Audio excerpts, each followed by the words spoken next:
ಅದೇ ಥರ ಹಿಂಗೆ ಏನೂ ಆಗಿಲ್ಲ, ಹಿಂಸೆಯಿಂದ ಹೇಳೋರೆ ಅಂತ ಅಂದ್ಬಿಟ್ಟು ಅರೆಸ್ಟ್ ಮಾಡಿದ್ರಲ್ಲ ಅಂತ ಅಂದ್ಬಿಟ್ಟು ನಾನು ಕೇಳೋದಕ್ಕೆ ಏನೂ ಆಗಿಲ್ಲ, ಅವರೇ ಮೇಡಮ್ ಬಲವಂತದಿಂದವ ಹಿಂಗೆ ಎಲ್ಲ ಅಮಾಯಕ ಹುಡುಗಿರೆಲ್ಲರನ್ನೂ ಈ ಥರ ದುಡ್ಡುಗೋಸ್ಕರ ಕುಡಿಸ್ತೀನಿ ಅಂದ್ಬಿಟ್ಟು ಈ ಥರ ಮಾಡ್ತಾಯಿದ್ದೀನಿ ಅಂತ ಸುಳ್ಳು ಸಾಕ್ಷಿ ಎಲ್ಲ ಹೇಳ್ಸವ್ರೆ. ಸತ್ಯಕ್ಕೂ ಅವರು ದೇವ್ರ ಸಮ ಅವರು. ಪಾಪ ಇವತ್ತು ಅವ್ರಿಗೂ ಹೆಂಡ್ತಿ ಮಗು ಇದೆ ಸರ್.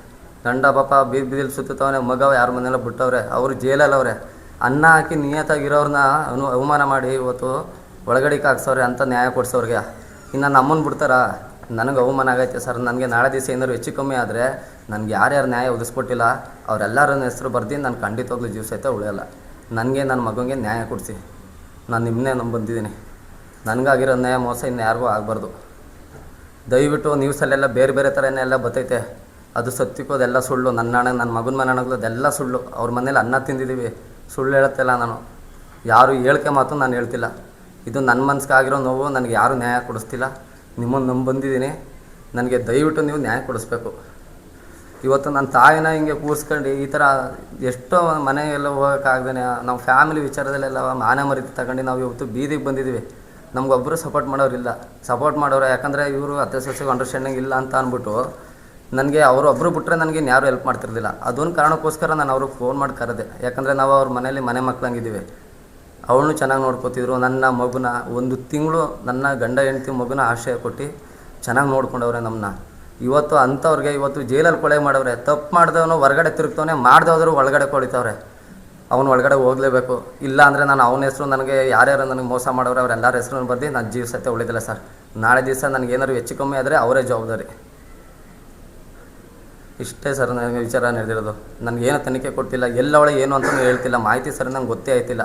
ರಿಪೋರ್ಟು ನನಗೇನು ಅಂತಲೂ ಕೊಟ್ಟಿಲ್ಲ, ಮೆಡಿಕಲ್ ರಿಪೋರ್ಟ್ನೂ ಕೊಟ್ಟಿಲ್ಲ. ಒಂದು 15 ದಿವಸ ಆದಮೇಲೆ ಕರೆಸ್ತೀನಿ ಅಂತ ಹೇಳ್ತವ್ರೆ. ನಾವು ಅಲ್ಲಿ ಫೋನ್ ಮಾಡಿದಾಗ ಸ್ಟೇಷನಲ್ಲಿ 15 ದಿವಸ ಅಂತಂದರೆ ಏನು ವಿಚಾರ ಅನ್ನೋದೇ ನನಗೆ ಗೊತ್ತಿಲ್ಲ. ಅದು ಹೆಂಗೆ ನೀವು ಇದು ಮಾಡ್ತಾಯಿದ್ದೀರಾ ಅಂತ ಅಂದ್ಬಿಟ್ಟು ಅವ್ರ ಕಡೆ ನನಗೆ ನ್ಯಾಯ ಸಿಗ್ತಿಲ್ಲ. ಇದು ಯಾಕೋ ರಾಜಕೀಯ ಕೈವಾಡ ಐತೆ.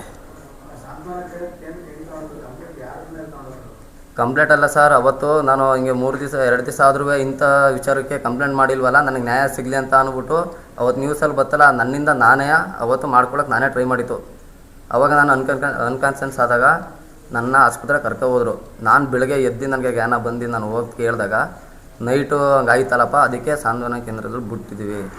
ಒಂದು 2 ದಿನ ಆದಮೇಲೆ ಅದೇನು ವಿಚಾರ ಇದು ಮಾಡ್ಬಿಟ್ಟು ಕರೆಸ್ತೀವಿ ಅಂದರು. ಇವತ್ತು 6 ದಿವಸ ಆಗೈತೆ. ಆಮೇಲೆ ಮತ್ತೆ ಫೋನ್ ಮಾಡಿ ಕೇಳೋದಕ್ಕೆ 15 ದಿವಸ ಆದಮೇಲೆ ನಾವು ಕರೆಸ್ತೀವಿ ಅಂತ ಹಿಂಗೆ ಹೇಳ್ತವ್ರೆ, ನಮಗೆ ಮಾಹಿತಿ ಕೊಡ್ತವ್ರೆ. ಕಾರಣ ಈಗ ನಮ್ಮನೆ ಒಳಗೆ ಈ ಥರ ಏನೇನು ಮಾತಾಡಿ ಏನು ಅವಳಿಗೆ ತಲೆಗೆ ತುಂಬಾರೋ ಗೊತ್ತಿಲ್ಲ. ಫಸ್ಟ್ನೇ ಸ್ಟೇಟ್ಮೆಂಟು ಹಿಂಗೆ ಕೊಟ್ಟವ್ರೆ. ಯಾರು ಅನ್ನೋದು ಗೊತ್ತಾಯ್ತಿಲ್ಲ ಸರ್. ನನಗೆ ಎಲ್ಲರ ಮೇಲೂ ಸಂದೇಹ ಐತೆ.